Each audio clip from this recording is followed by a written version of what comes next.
Senate, the upper house of Canada, also known as the Red Chamber, whose job is to consider and revise legislation and investigate national issues. Sounds pretty boring, I know, but the Senate is a huge part of our current government. It just might need some tweaking.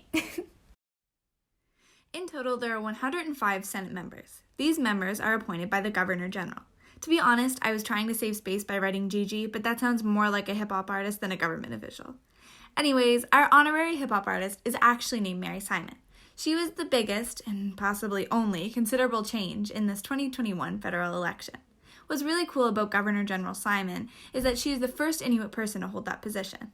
So, when Mary Simon does appoint someone to the Senate, it will be under the advice of the Prime Minister, who is currently good old JT.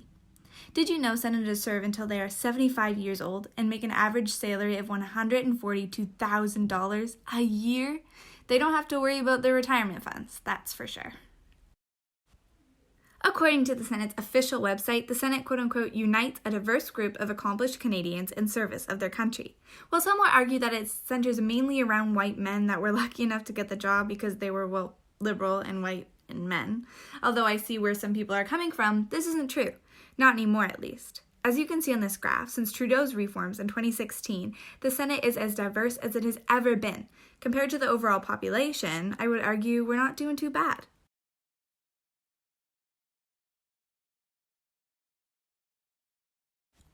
Diversity of color, and gender for that matter, has no correlation to the diversity of opinion. Although I appreciate that we have more women and people of color in the Senate, they largely only represent 2 parties. In total, there are 41 Conservatives, 21 Liberals, and 43 senators that are non-affiliated or independents.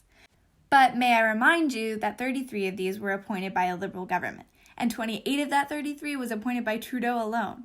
Many of these, if not all, were former Liberals. The representation from only 2 major parties sounds very familiar to the situation our neighbors have going on right now. And Jagmeet Singh, the leader of Canada's NDP party, seems to agree. In an interview, Singh said, quote, "The Senate doesn't really represent people. They represent the Liberal Party, they represent the Conservative Party," end quote.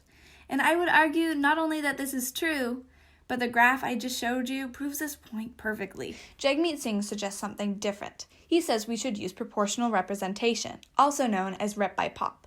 This means an election decides who will get into government.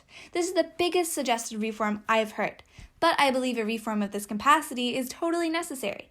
Let's face it, the Senate is outdated.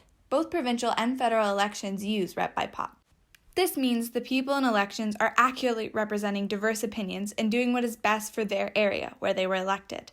Sorry, Trudeau, your reforms weren't enough. Remember, the Liberal Party is still only a minority. In conclusion, the Senate simply isn't working. This isn't to suggest it needs to be abolished. It has a pretty big job, but we need some serious change. Diversity of opinion in party is just as important as diversity of culture, color, gender, etc.